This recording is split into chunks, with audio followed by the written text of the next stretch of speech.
은혜 받으실 하나님 말씀은 구약성경 사사기 13장 17절부터 20절의 말씀이 됩니다. 구약성경 사사기 13장 17절부터 20절의 말씀이 됩니다. 제가 읽어드리도록 하겠습니다. 구약성경 사사기 13장 17절부터 20절의 말씀이 됩니다. 마노아가 또 야훼의 사자에게 말하되 당신의 이름이 무엇이니까 당신의 말씀이 이루어질 때에 우리가 당신을 존귀히 여기리다 하니 야훼의 사자가 그에게 이르되 어찌하여 내 이름을 묻느냐 내 이름은 기묘자라 하니라. 이에 마노아가 염소 새끼와 소재물을 가져다가 바위 위에서 야훼께 드리매 이적이 일어난지라. 마노아와 그의 아내가 본즉 불꽃이 제단에서부터 하늘로 올라가는 동시에 야훼의 사자가 제단 불꽃에 휩싸여 올라간지라. 마노아와 그의 아내가 그것을 보고 그들의 얼굴을 땅에 대고 엎드리니라. 아멘.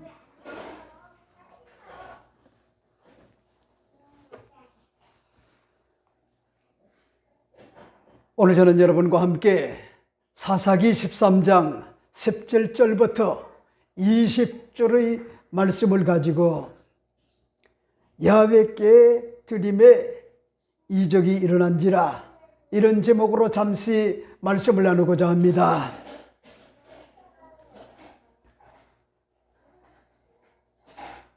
작금의 이스라엘은 한마디로 말한다고 하면은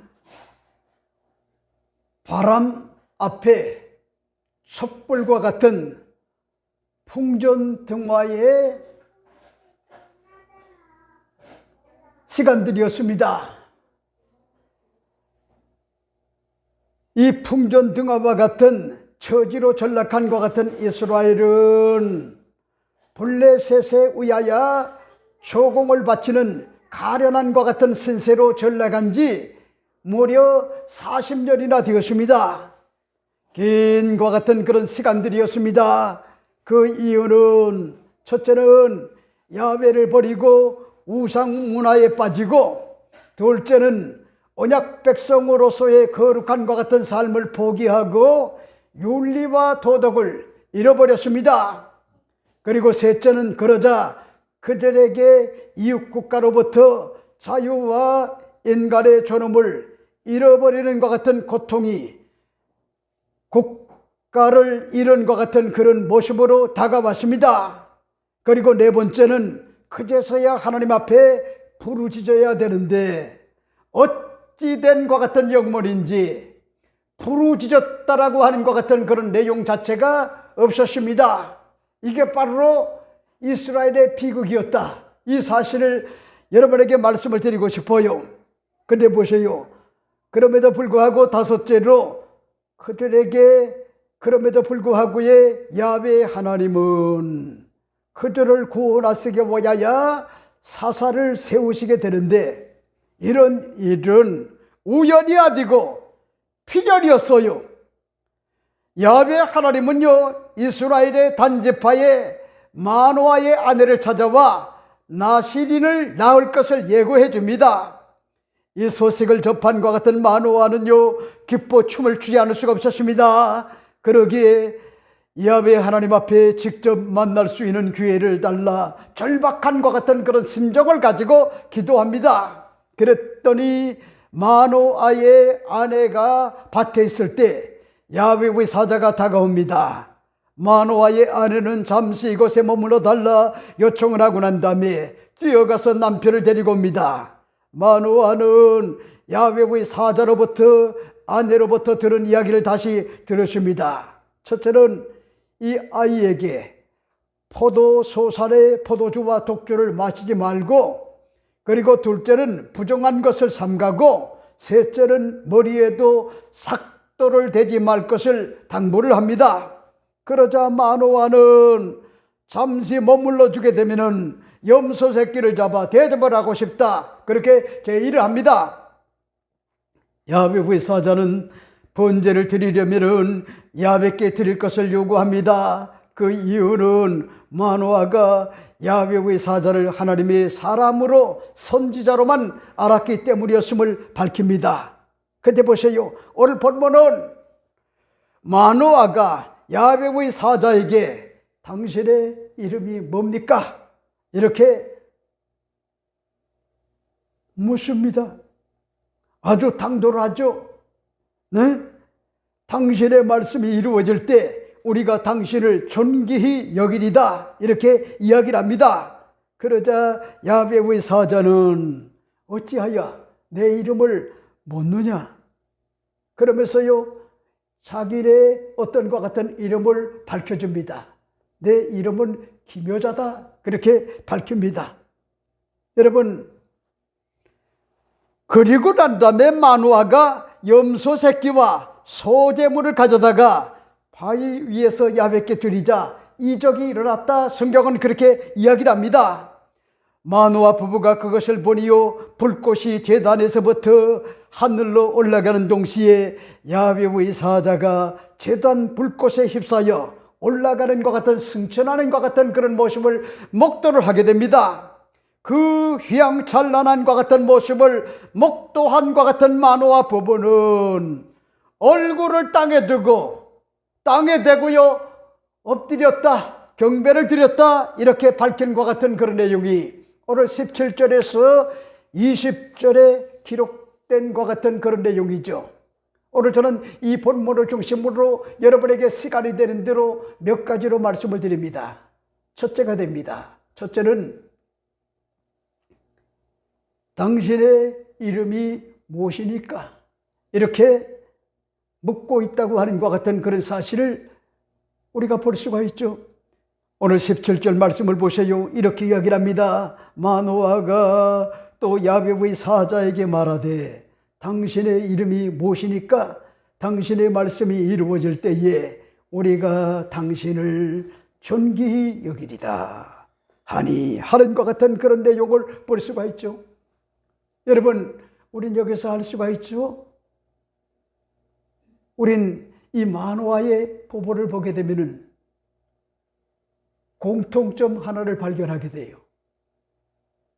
아내였던 마노아의 아내도 역시 기도가 응답을 받고 하나님의 사자, 여러분 야베의 사자를 만나는 것 같은 그런 역사가 주어지고, 그 응답으로써 나실인이 태어날 것을, 불임증을 하나님께서요 치료하시고, 그리고 나실인을 낳게 될 것이다, 그렇게 예고를 했는데, 우린 여기서 알 수가 있잖아요.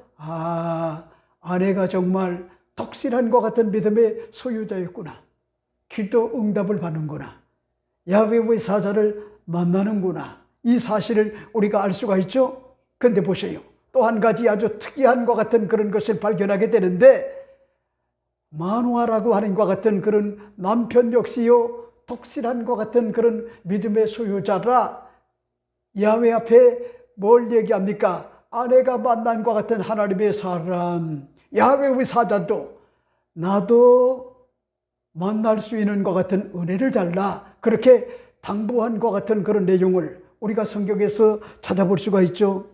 근데 보세요, 여러분, 마노아의 아내가 밭에서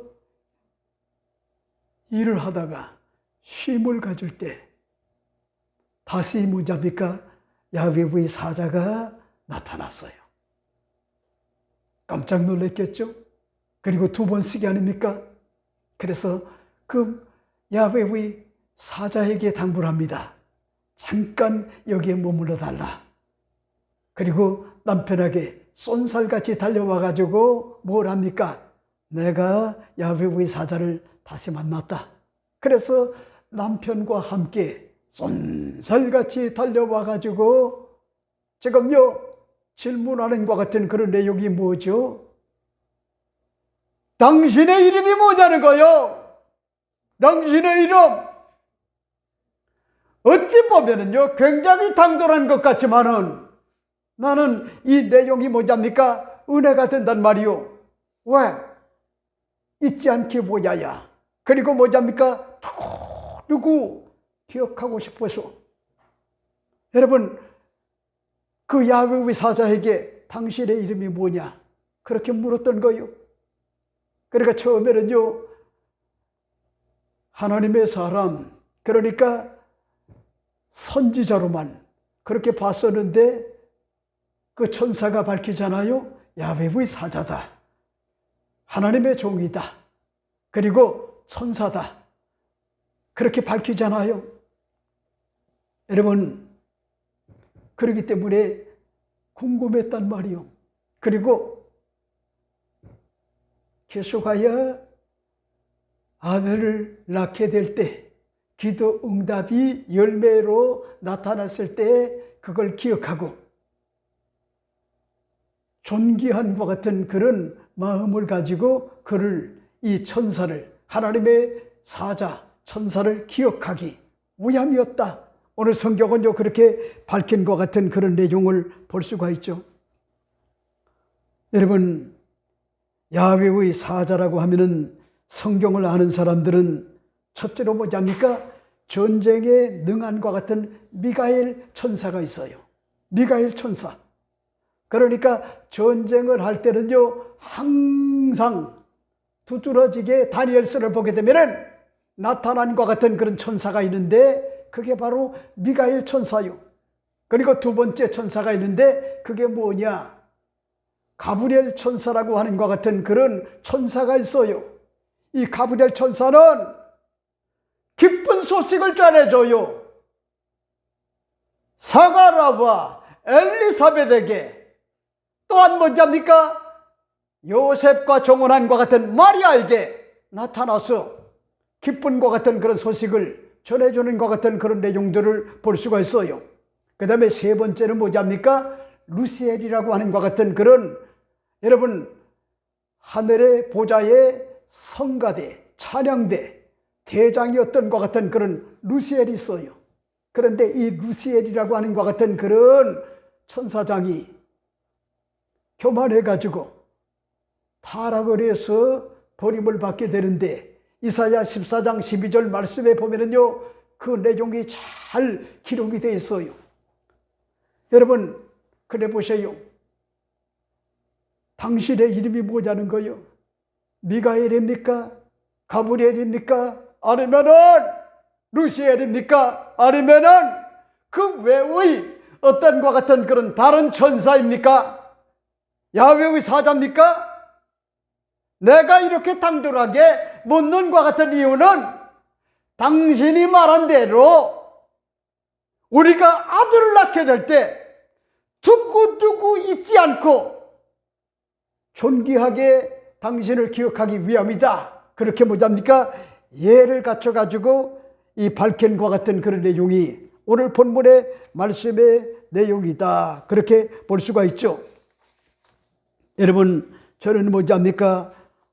이 내용이 굉장히 은혜가 되는 것 같은 그런 내용이 있다고 하면은, 여러분 그렇잖아요. 요즘은 과학이 많이 발달이 돼가지고 아내가 문제인가 아니면은 남편이 문제인가 병원에 가서요 검사를 해보게 되면은 금방 알 수가 있어요. 일주일이면 알 수가 있단 말이요. 아, 남자가 문제구나. 그러면요, 남자는 원망할 수가 없어요. 불평할 수가 없어요. 짜증낼 수가 없어요. 신경질적으로 반응할 수가 없어요. 그래 보세요. 고대 근동 당시에, 이때 당시에는요, 아이를 갖지 못하게 되면은, 낳지 못하게 되면은, 전적으로 뭐랍니까? 과학이 발달이 안 된 것 같은 그런 시대였기 때문에, 전적으로 뭐랍니까? 남자가 결함이 있어도요, 아내의 어떤 것 같은 그런 책임이었단 말이요. 그리고 또 보세요. 책임도 책임이지만은, 여러분, 이때 당시에는 여자가 결혼을 해가지고요, 아이를 낳지 못하게 되면은, 하나님의 저주를 받았다, 심판을 받았다, 그렇게 뭐합니까?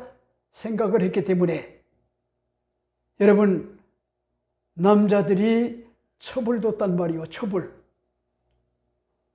그러니까 지금 대한민국 같은 것 같은 경우 이 지구촌에 사는 것 같은 그런 사람들은 이제는요, 의학이 발달이 되고 과학이 발달이 돼 가지고 금방 알 수가 있어요. 아, 여자가 문제구나. 아, 아내가 문제구나. 남편이 문제구나. 그건요, 과학적으로 금방 알 수가 있단 말이요. 근데 보세요. 여러분, 오늘 본문에 보게 되면은 기도가 응답이 돼서 아이를 낳게 되면은 당신을 누구 존귀하게 생각을 하고 기억하고 싶다. 이러므로 당신의 이름이 뭐냐? 이렇게 여쭤봤던 거예요.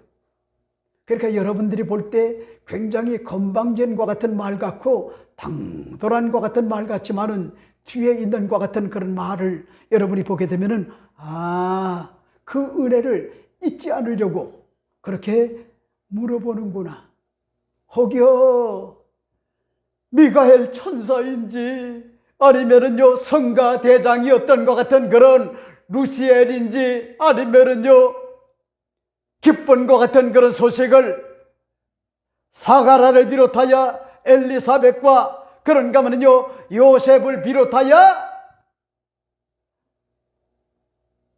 요셉과 정혼을 했던 처녀였던 것 같은 마리아에게 내가 아들을 낳을 것이다, 이 소식을 전해줬을 때 마리아 입장에서는요 남편과 관계를 갖지 않았는데 남자를 낳지 못하는데 내가 어찌 아이를 낳을 수가 있느냐, 이건 말도 안 된다. 그랬더니 지극히 높으신 것 같은 성령의 역사가 주어져 아들을 낳게 되는데 그 아들은 하나님의 아들 그리스도라고 하는 것 같은 그런 사실을 밝혀주지 않습니까? 여러분, 이러기 때문에 마노아 포보는요 야훼의 사자를 목도를 하자마자 질문한 것 같은 내용이 당신의 이름이 뭐냐? 나에게 알려달라는 거야. 알려달라는 거야. 여러분, 왜 그랬을까? 나는요 놀라운 사실을 발견하게 됐단 말이요.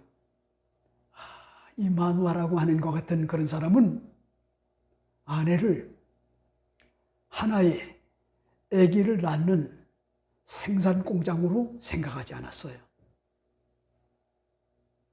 그래서 우리가 성경을 보게 되면은 첩이라고 하는 것 같은 내용이 없어요. 그런 맥락에서 보면은 이 마누아는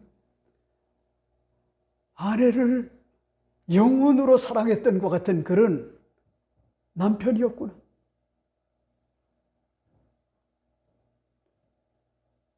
물론 부부가 결혼해서 살게 되면은요 아이가 주어지는 거는요 어찌 보면은 당연한 것 같은 귀결이지만은 여러분 구약 시대에도 그렇고 오늘날도 뭐잡니까? 오늘날도요 임신하지 못하는 것 같은 그런 부부들, 이런 부부들이 굉장히 많은데 여러분 아내가 뭐잡니까? 얼마나 처절하고요 절박했던지 하나님 앞에 뭘 합니까? 기도하지 않았겠어요? 그럼에도 불구하고 누구요? 마누아라고 하는 것 같은 그런 사람은 인격으로 뭐잡니까? 아내를 사랑한 거야. 그래, 하나님이 주시면은 감사한 거고, 그리고 아내가 어떤 것 같은 문제가 있어가지고 아이를 낳지 못한다고 하면은 어쩔 수가 없지. 여러분 그렇게 뭐잡니까? 생각을 했던 것 같은 그런 마누아였지만은 아주 놀라운 것 같은 그런 사실은 아내는 뭐잡니까? 하나님 앞에 절박감을 가지고 눈물로 하나님 앞에 기도했단 말이요. 기도. 여러분 나는 목회 40년을 하면서요, 젊은 것 같은 그런 나이에 가는 곳곳마다 제가 잊을 수가 없었던 것 같은 그런 사건이 있어요. 사건. 강동구에 김매양 집사님이라고 하는 것 같은 그런 젊은 부부가 8년이 됐는데, 내가 뭐잡니까? 가서 신방을 가는데, 목사님, 우리 부부가 결혼한 지 지금요 10년이 넘었다는 거예요. 그때도 아이가 없다는 거야. 목사님, 기도해 주세요. 기도해 주세요. 그래서 뭐잡니까? 하나님 앞에 예배를 드릴 때 말씀을 전했단 말이요. 내가 본래 잉태치 못하였으나 아들을 낳을 것이다.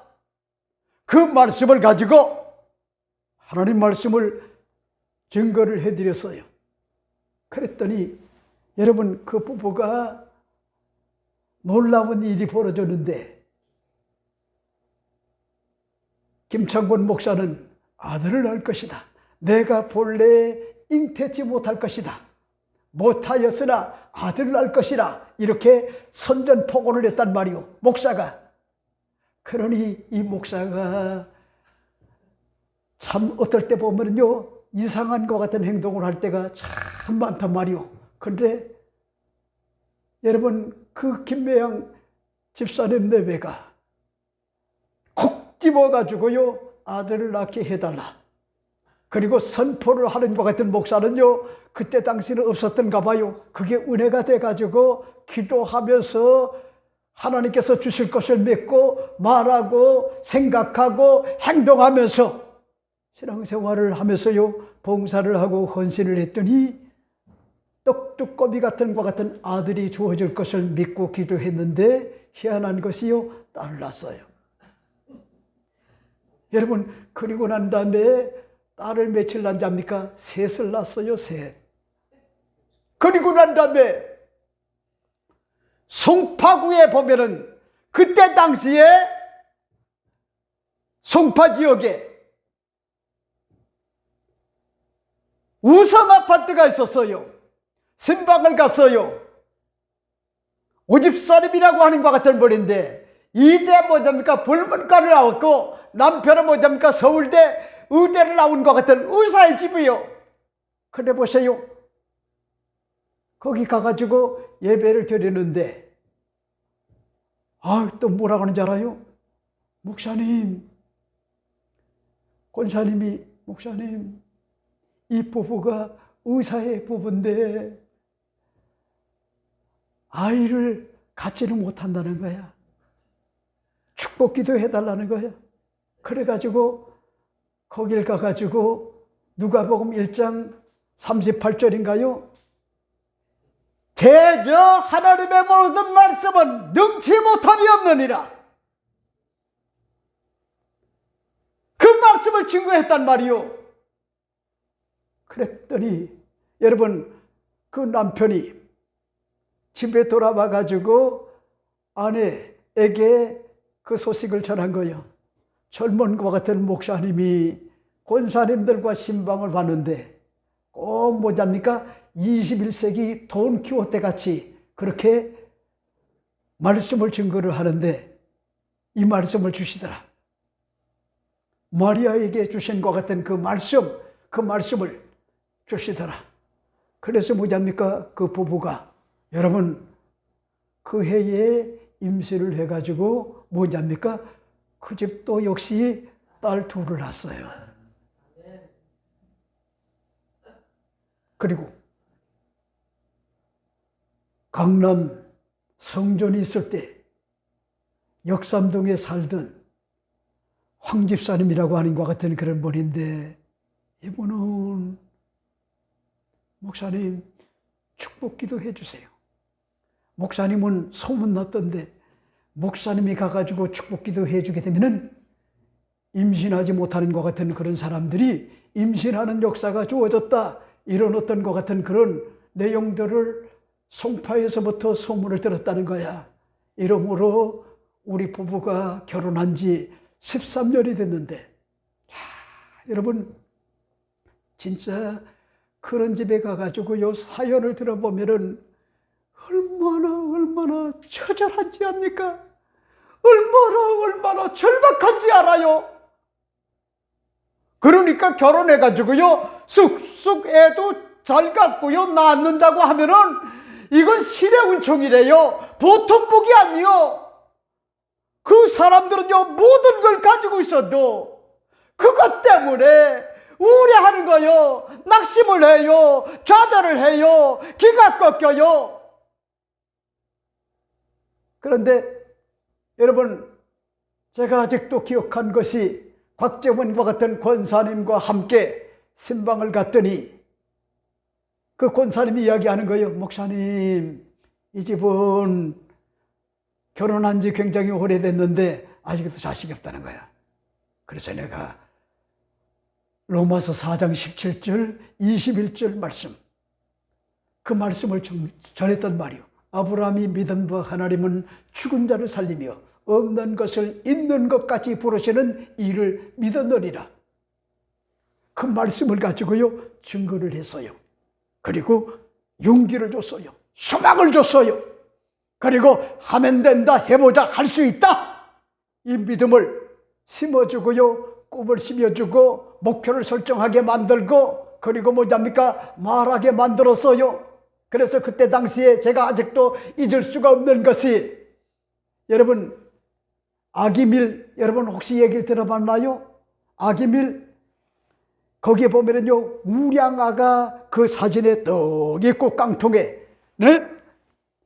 내가 그걸 사다 주고 난 다음에 하나님 앞에 주실 것을 믿고 하루에 시간 되는 대로 계속하여 그것을 바라보고 말하고 생각하고 행동을 해라. 그랬더니 놀라운 것 같은 일이 벌어졌는데, 여러분 드디어 임신을 했어요. 임신을 했어요. 여러분 임신을 해가지고 자식을 낳는데 이게 웬일이요? 희한한 일이 벌어졌어요. 아버지를 닮아야 되는데, 엄마를 닮아야 되는데 누굴 닮은지 압니까? 그 아기밀에 나오는 그 아이를 똑 닮은 거예요. 그 얼마나 절박했던지, 눈이 오나 비가 오나 아주 절박한 것 같은 그런 마음을 가지고요 우리 목사님이 이것을 바라보고 하나님 앞에 엎드려 절박감을 가지고 소원을 가지고 기도하게 되면은 시편 37편 4절에 저가 내 마음의 소원을 이루어 주리라 응답을 주신다고 했으니까, 그걸 가지고요 날마다 그 남편과 아내가요 기도하면서 뭘 하자니까, 자식을 만들고 뭐야야 노력에 노력을 거듭한 결과 어떤 일들이 주어졌느냐, 임신을 하고요 그 다음에 배가 올라왔고, 그리고 난 다음에 자식을 낳았는데 이게 웬일입니까? 여러분 김창곤 목사를 닮았으면 큰일 날 뻔했지. 네? 그저 하나님이 은혜를 줘가지고 누굴 닮은지 압니까? 아기밀에 나오는 것 같은 아이를 똑 닮았어요. 똑 닮았어. 나는 그걸 뭐답니까? 잊을 수가 없단 말이요. 그러니까 보세요. 오늘 본문에 나오는 것 같은 그런 마노아도 그렇고요, 마노아의 아내가 얼마나 어떤 것 같은 그런 죄책감 때문에 여러분 우울에 깊이 빠져가지고 낙심이 되고요 좌절이 될 때가 얼마나 많았겠어요.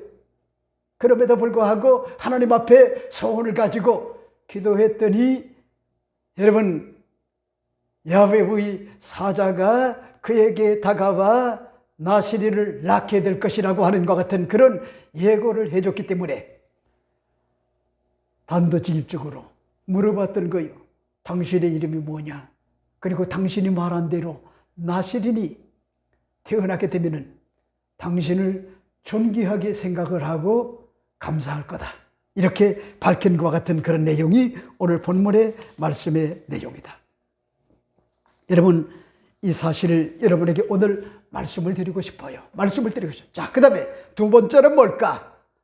오늘 본문을 여러분이 잘 보세요. 이렇게 이야기를 합니다. 내 이름은 기묘자라 하니라 라고 하는 것 같은 그런 내용을 볼 수가 있죠. 오늘 18절 말씀을 보세요. 야훼의 사자가 그에게 이르되 어찌하여 내 이름을 묻느냐. 내 이름은 기묘자라 하니라 하는 것 같은 그런 내용을 볼 수가 있죠. 자, 보세요. 여러분, 아주 당돌하게 당신 이름이 뭐냐는 거요. 당신이 말한 대로 이루어지게 될 때 우리 부부가 있지 않겠다. 그리고 당신을 존귀한 것 같은 그런 존재로 항상 고마운 것 같은 그런 마음을 갖겠다. 그랬더니 네가 어찌하여 내 이름을 정체성을 묻느냐. 여러분, 그리고 난 다음에 밝힌 것 같은 그런 내용이 뭐죠? 내 이름은 기묘자라 하니라 하는 것 같은 그런 내용을 볼 수가 있죠. 여러분, 이 내용은 여러분들이요 충격을 받아야 돼요. 왜 그러냐? 이 기묘자가 무슨 얘기인지 알아요? 영어로 뭐랍니까? 원더풀이라는 거예요. 원더풀. 다시 말씀을 드린다면은 이사야 9장 6절에 보세요. 이렇게 이야기를 합니다. 이는 한 아기가 우리에게 낳고 한 아들을 우리에게 주신 바 되었는데 그는 어깨에 정사를 메었고 그의 이름은 기묘자라 모사라 전능하신 하나님이라 영존하시는 아버지라 평강의 왕이라 할 것이라. 그 정사와 평강의 더함이 무궁하며 또 다윗의 왕자와 그의 나라에 군림하여 그 나라를 굳게 세우고 지금 이후로 영원히 정의와 공의로 그것을 보존할 것이라. 만군의 야훼의 열심히 이루시리라 하는 것 같은 그런 내용을 볼 수가 있죠. 여러분 보세요. 우린 여기서 놀라운 것 같은 그런 사실을 밝혀주는 것 같은 내용을 보게 돼요. 여러분, 어리버리한 것 같은 그런 한 아기, 한 아들을 하나님이 주신다는 거예요.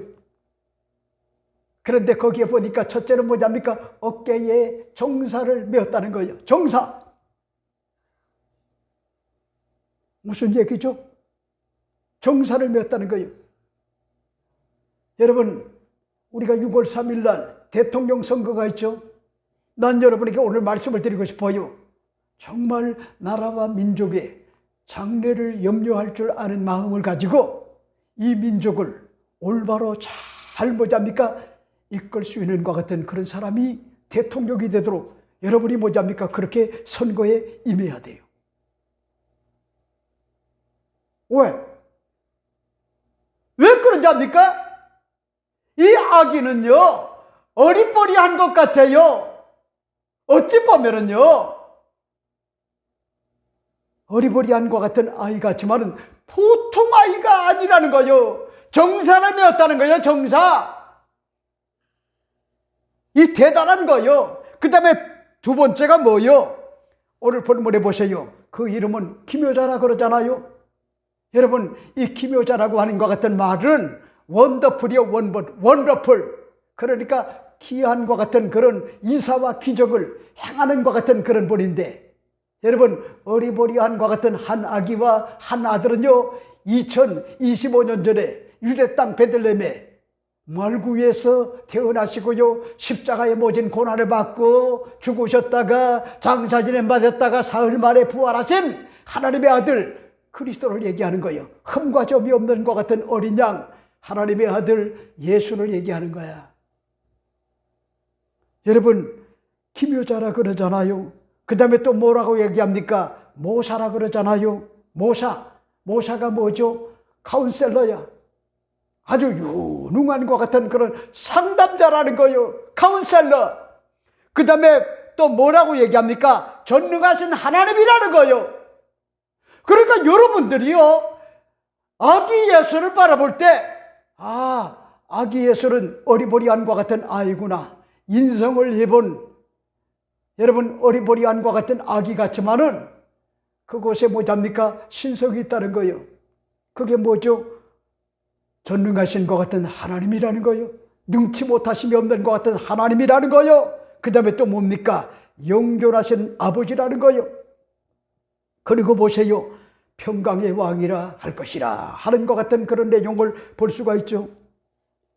그러니까 난 여러분에게 오늘 말씀을 드리고 싶은 것이, 여러분, 마노아와 그런가 하면 그의 아내가 만난 것 같은, 인격적 어떤 것 같은 만남이 이루어진 것 같은 그런 야훼의 사자는 하나의 심부름꾼만 되는 것이 아니라 바로 삼위일체가 되시는, 여러분, 하나님의 아들 그리스도라고 하는 것 같은 그런 사실을 보여주고 있는 거예요. 여러분, 충격 아니요? 기묘자라.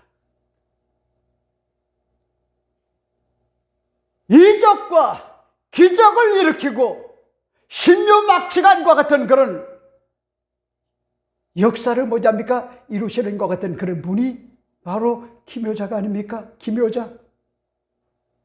여러분, 그러니까 보세요. 여러분, 구약에는 야훼의 어떤 것 같은 사자, 천사들이 현현할 때가 있었어요.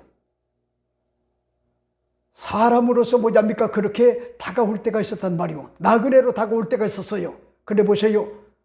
여러분, 이때 당시에 다가온 것 같은 야훼의 사자는 뭐잡니까? 이건 바로 성육신 하신 하나님의 아들 그리스도란 말이요. 기묘자. 여러분, 난 여러분에게 오늘 말씀을 드리고 싶은 것 같은 그런 내용이, 여러분이 이 기묘자 하나님의 아들 그리스도와 인격적 만남이 없다고 하면은요, 종교인은 될 수가 있어도 죄사함을 받고 구원받고 하나님 자녀가 되고 영생을 선물로 받고 천국을 유업으로 받을 하나님의 언약 백성이라고 하는 것 같은 긍지와 자부심, 이런 것들은 그림의 떡이 되고 말아요. 그러니까 보세요. 여러분, 이때 당시에 아이가 없다고 하는 것이 천추의 한이었는데, 그럼에도 불구하고 조신 자도 야벳이고 취하신 자도 야벳이라 이렇게 생각을 하고요, 절박한과 같은 그런 마음을 가지고 하나님 앞에 기도를 했더니 아내의 눈물의 기도를 응답을 하셨어요. 그런가 하면요, 남편의 뭐잡니까? 기도의 제목을 하나님께서요 응답을 주신 것 아니요? 그래서 뭐잡니까? 하나님의 아들 그리스도가 그들의 가정에 찾아오셨다는 거요. 여러분, 이 사실이 보여주는 것이 인격적으로 주님을 만나야 돼요. 경험을 해야 돼요. 체험을 해야 돼요. 이런 것들이 없다고 하면은 형식적 어떤 것 같은 그리스도인이 될 수가 있단 말이에요. 그러니까 보세요. 저도 역시 여러분이 아시는 바와 같이 20대 중반에 주일날 주의를 지키지 않고 친구들하고 인천의 송도해수욕장에 갔다가 거기서요 문제가 야기가 돼가지고 난리가 났었어요. 난리가. 그리고 병원에서 뭐잡니까?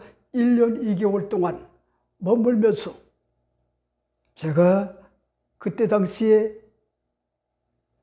돈 벌었던, 여러분, 그때 당시에 대방동에 2층짜리 주택을 2개를 살 수 있는 돈을 벌었어요, 제가. 믿겨지지 않죠? 진짜요? 여러분, 제가 백양 메리아스에 자적과에 근무했단 말이요, 자적과. 그리고 하청업자들 굉장히 많았단 말이요. 그걸 제가 관리했단 말이요. 쌍방울 알죠? 쌍벽을 이룬 것이 백양메리아스. 그 굉장히 유명했단 말이요. 거기에 제가 이 자재과로 근무를 하면서요, 돈을 많이 벌었어요. 제가 젊은 것 같은 그런 나이에. 근데 보세요. 제가 병들어 가지고 1년 2개월 동안 병상 생활을 했단 말이에요.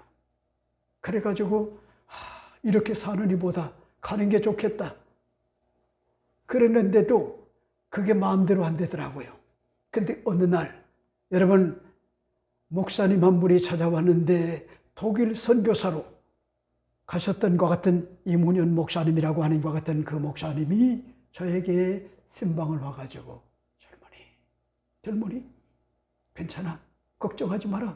나는 이러이러한 것 같은 사형 선고를 받고 우리 주님을 만나고 변화를 받아가지고 지금 내가 목회자의 길을 걷고 선교사의 그런 길을 걷다가 지금 내가 다시 들어온 거 아니야. 힘내.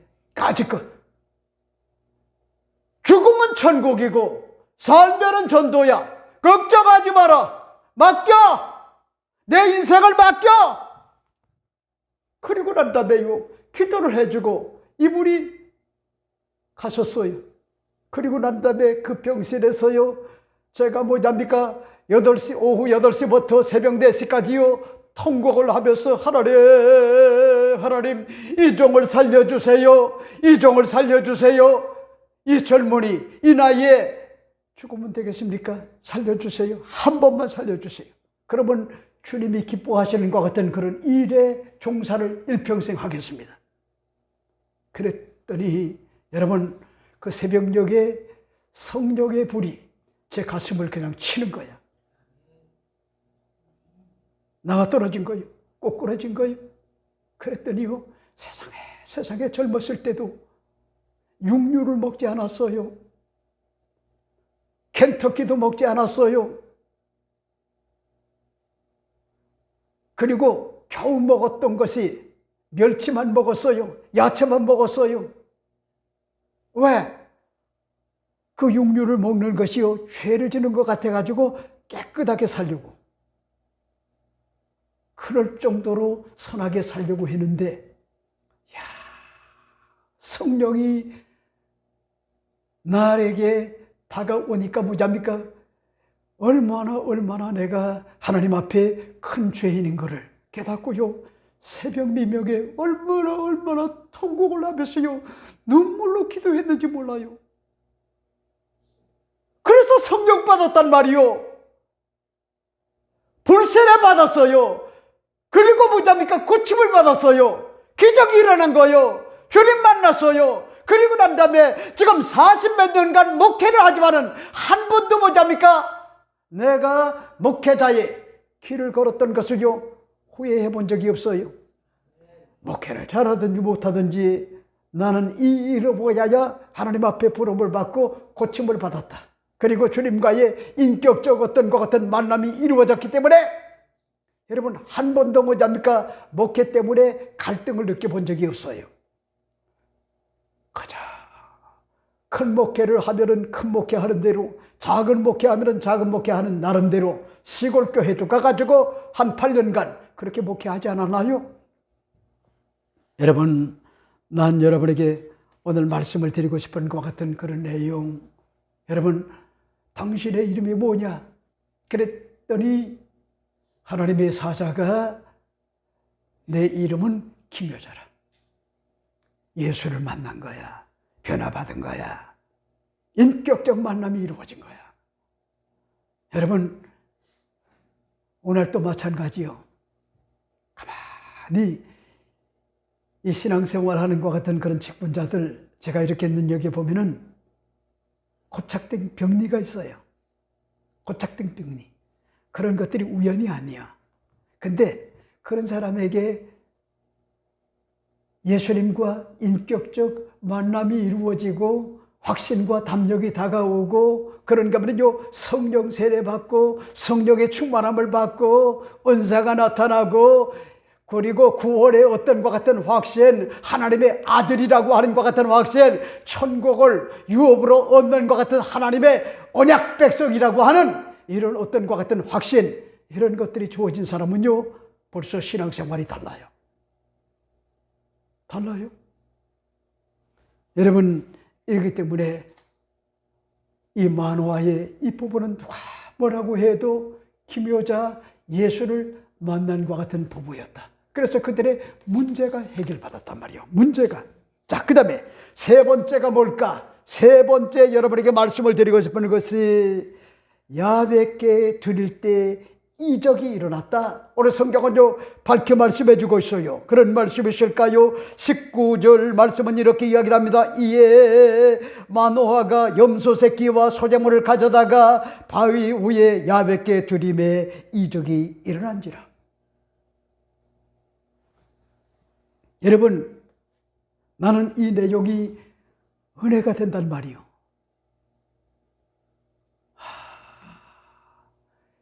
하나님의 은혜구나. 전적인 것 같은 하나님의 은혜구나. 세상에 이렇게 감사할 수가 있을까? 그래서 뭐냐입니까? 마누아 부부가 소재물과 번제를 가지고요. 그러니까 염소 새끼를 잡아가지고 바위 위에다가 소재와 번제를 드렸다는 거예요. 그럴 때 어떤 일들이 주어졌느냐? 이적이 일어났다는 거예요. 기적이 일어났다는 거예요. 이걸 지금 밝혀주고 있단 말이요. 여러분, 무슨 얘기냐? 저는 이 내용이 정말 은혜가 되는 것이 여러분이 잊지 말아요. 야훼 하나님께 영광을 돌리고 그리고 이 모든 것이 다 하나님의 은혜라고 하는 것 같은 그런 고백을 가지고 어떤 것 같은 그런 환경 속에서도 지극한 감사의 마음, 기쁨의 마음, 감격의 마음, 그런가 하면요 또 한 가지가 있어요. 자족하는 이런 마음이 주어지게 되면은 거기에서 뭐냐입니까? 기적이 일어나요.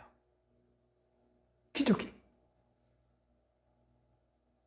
여러분, 하나님께 영광을 돌리고 그리고 잘 될 때나 못 될 때나 건강할 때나 병들 때나 행복할 때나 불행할 때나 흥할 때나 망할 때나 아니면은 성공할 때나 실패할 때나 패배할 때나 승리할 때나 이 모든 것이 다 하나님의 내면의 섭리가 있고 하나님의 뜻이 있어. 그래서 뭘 하는지 알아요? 감사함을 가지고 번제와 소제를 하나님 앞에 드리게 될 때 어떤 일들이 주어지느냐? 이적이 일어난다는 거야. 이적. 여러분, 이 사실을 여러분이 잊지 말아요. 그러니까 많은 것 같은 그런 사람들이 신앙생활을 하면서도 착각하는 게 있어요. 어떤 사람은 기도 제목이 뭡니까? 목사님, 저는 연봉 5천만 받았으면 참 좋겠어요. 어떤 사람은 목사님, 연봉 한 7천만 받았으면 좋겠어요.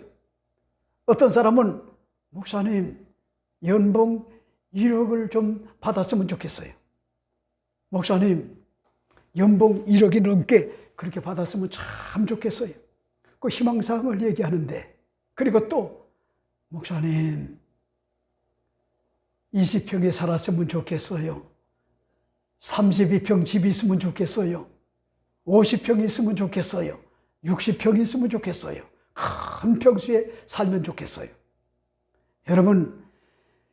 여러분들이 잊지 말아요. 열심히 땀 흘려서요 일하고 뭐냐입니까? 꿈을 가지고 사세요. 그렇지만은 여러분들이 잊지 말아야 될 것이 큰 것 같은 그런 평수에 살고 좋은 것 같은 장소에 살고 그런가 하면요 연봉이 뭐냐입니까? 기가 막히게 많아지고 그러면은 여러분들이요 행복하고요 감사를 많이 드릴 것 같죠? 아니요. 중요한 것이 있어요. 하나님께 영광을 돌리고, 그리고 뭐합니까? 어떤 경우에도 감사함을 잊지 말아야 되고, 그 다음에 또 한 가지가 뭐냐?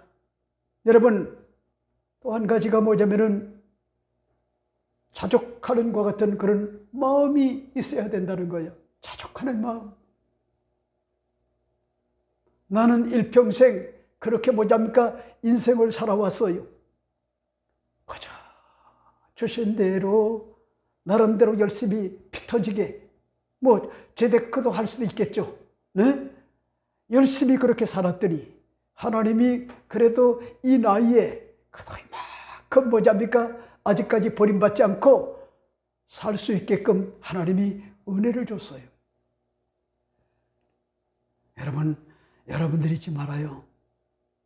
많고 적은 것 때문에 사람이 불행하고 행복하다고 하면은, 죄송한 얘기지만은요, 그건 하나님 중심의 주의가 아니에요. 어떤 것 같은 환경 속에서도, 다시 말씀을 드린다면은, 하나님, 어린아이가 가져온 물고기 2마리, 보리떡 5개, 그것을 안드레가 예수님의 기적의 손에 얹어놓았더니 예수님이 그걸 가지고 축사를 했단 말이요, 감사 사례 기도를 했단 말이요, 그리고 뭐합니까? 제자들에게 그걸 나누어 주라는 거요. 그랬더니 5,000명이 먹고도 12광주리가 남는 것 같은 이적이 일어난 거예요. 요한복음 6장 1절부터 15절 말씀을 여러분들이 주목하여 보세요. 어린아이가 가져온 것 같은 물고기 2마리, 보리떡 5개, 극히 부족한 것이라 할지라도 우리 주님의 기적의 손에 얹어놓았더니 우리 주님이 그것을 드시고, 하나님, 어린아이가 가져온 물고기 2마리, 보리떡 5개, 감사하옵나이다, 감사하옵나이다, 그렇게 뭐합니까? 축사를 했다는 거요. 그랬더니 여러분, 거기서부터 역사가 일어났는데, 제자들이 떡과 그런가 하면요, 떡을 떼어서 나누어 주니까 5,000명이 먹고도 12광주리가 남는 것 같은 이적이 일어났다는 거예요.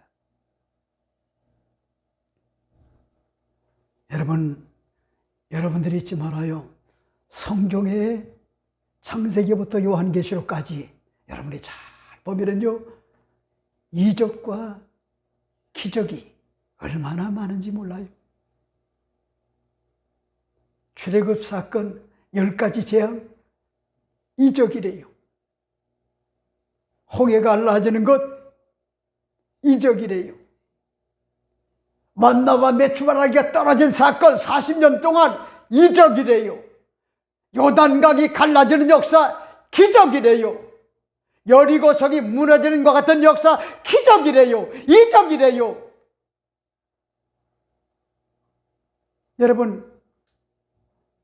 여러분이 잊지 말아요. 우리 예수 믿는 것 같은 그리스도인들은 비록 보잘것없는 것이라도 예수님의 기적의 손에 얹어놓게 되면은 마음을 다하고 뜻을 다하고 정성을 다하고 목숨을 다하는 것 같은 그런 심정을 가지고 하나님 앞에 드리게 될 때 5,000명이 먹고도 12광주리가 남는 이런 놀라운 것 같은 그런 역사가 오늘날 또 주어지게 된다. 이 사실을 난 여러분에게 오늘 말씀을 드리고 싶어요. 자, 그 다음에 마지막 4번째가 뭘까? 4번째 여러분에게 말씀을 드리고 싶은 것이, 경건한 것 같은 부부가 동시적으로 신비한 것 같은 그런 체험을 하게 되는 것 같은 그런 모습을 볼 수가 있어요.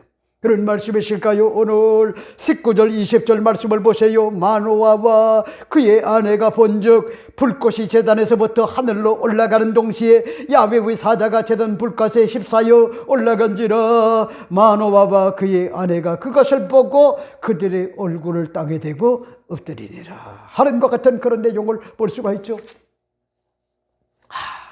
여러분, 여기에서 아주 중요한 것 같은 그런 내용을 볼 수가 있는데, 마노아도 그렇고 마노아의 아내도 한마디로 얘기하면 독실한 것 같은 믿음의 소유자였고, 엎드려 기도하는 것 같은 그런 자였고, 찬송을 많이 하는 자였고, 예배하는 자였고, 그런가 하면은 원망하지 않고 불평하지 않고 짜증내지 않고 신경질적으로 반응하지 않고 모든 매사와 범사에 하나님의 절묘한과 같은 뜻이 있다고 하는 것 같은 그런 거룩한 믿음을 가지고 인생을 살았단 말이요.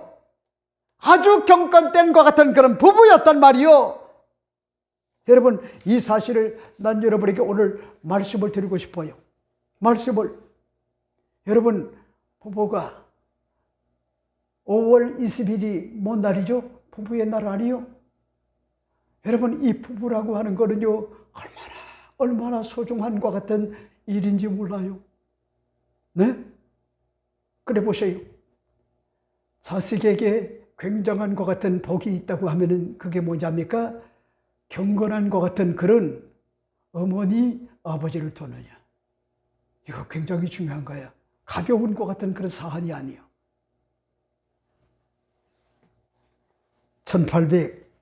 1889년 4월 6일 같은 날에 두 아이가 태어났어요.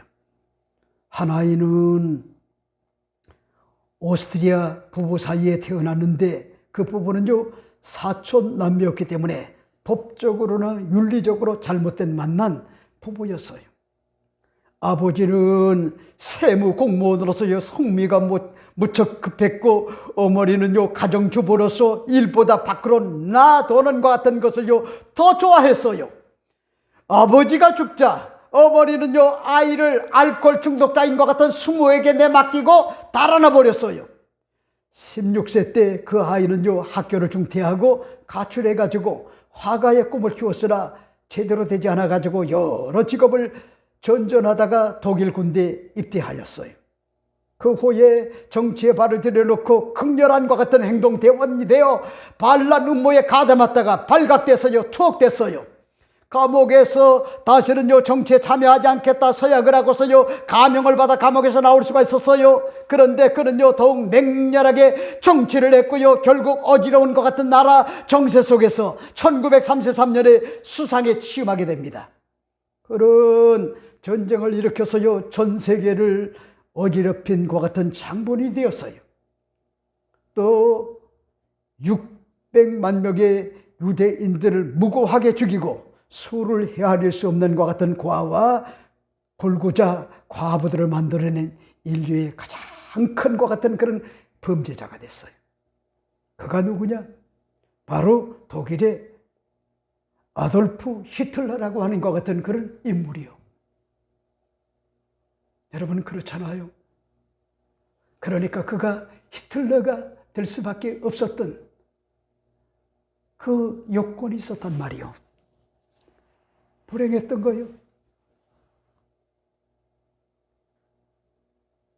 잘못된 것 같은 그런 아버지, 잘못된 것 같은 엄마, 그 슬하에서 그런 뭐냐입니까? 버거웠단 말이요. 힘들었단 말이요. 결국은 보세요. 유대인들 600만이나 학살하고요. 수많은 것 같은 고아와 과부를 만들어낸 이 장본인이 누구냐면은 히틀러래요. 히틀러. 그래 보세요. 또 다른 것 같은 아이가 한 사람 있는데 똑같은 것 같은 그런 연도에 태어났어요. 미국 텍사스에 태어났는데 부모는 아이를 데리고요 캔사스로 이사를 했어요. 도시에서 농촌으로 이사를 간 거요. 오직 아이를 신앙으로 교육하기 위해서였어요. 아버지는 하나님을 두려워하는 것 같은 가훈아의 아들을 가르쳤고 온 가족은 교회에서 열심히 봉사를 했어요. 이 아이는요 청년이 될 때까지 매일매일 저녁 어머니 손을 잡고요 간절히 기도하는 시간을 가졌어요. 그는 군대에서 흥미를 느껴 웨스트포인트 육사에 입학해서 열심히 공부한 후에 졸업을 했어요. 그리고 후에는 대통령에 올랐어요. 그가 바로 미국의 아이젠하워입니다. 공교롭게도요 이들 두 동갑내기는 전쟁에서 만났어요. 전장에서 연합군 사령관 아이젠하워는요 히틀러와 11개월 동안 서로 적이 돼서요 치열한 싸움을 싸웠어요. 그러다가 마침내 히틀러는 1945년 4월 30일 방공 지하실에서 스스로 목숨을 끊었어요. 이 소식을 들은 전 세계 사람들은요 박수갈채를 보냈어요. 그러나 아이젠하워가요 69년 80세 나이로 눈을 감았을 때 전 세계 사람들이 그의 죽음을 애도를 했단 말이요. 2차 세계대전의 전쟁범 히틀러와 2차 대전의 영웅 아이젠하워의 이 이야기가 우리에게 뭘 가르쳐줘요? 가정의 중요성을 얘기해 주는 거요. 그리고 뭐냐니까 어떠한과 같은 부부의 영향을 받았느냐, 그게 그만큼 중요하다는 거요. 여러분, 극단적으로 말하면 어떤 부모 밑에 자라느냐, 따라가지고 아이가 전쟁범이 될 수가 있고요, 반대로 영웅이 될 수가 있다고 하는 것 같은 그런 사실을 여러분에게 말씀을 드리고 싶어요. 그러니까 여러분, 자식을 여러분이 정말 사랑하잖아요. 그러면은 여러분들이 건강관리 잘 하세요. 건강할 때 건강관리 잘해요. 아이들 슬프게 하지 말아요. 네? 그게 아이에게 행복을 주는 거예요. 아버지 엄마가 건강한 것이요, 자식에게는 그거 이상의 더 소중한 것 같은 일이 없어요. 조금 못 살아도 괜찮아요. 조금 불행해도 괜찮아요. 걱정할 것 없어요. 엄마 아버지가 항상 뭔가 품어주는 것 같은 환경이 되고요, 그런가 하면 양육의 책임자가 돼가지고 항상 그 곁에 있게 되면 자식은요, 어떤 난관과 역경과 고난과 시련을 딛고요, 아주 훌륭한 것 같은 인재로 자랄 수가 있다. 그러니까 보세요. 여러분, 마노아와 그 아내가 경건된 것 같은 그런 어머니, 아버지가 돼가지고 뭐요? 휘황찬란한 것 같은 모습을 목도하잖아요. 제단에 불이 살라지면서 하늘 꼭대기로 닿는 거야. 그러더니 휙 하더니 야훼의 사자가 올라가는 것 같은 모습을 목도를 하고 너무나 두려웠단 말이에요. 그래서 성경은 이야기를 하기를, 여러분, 무릎을 꿇고 엎드려 경배를 했다는 거야.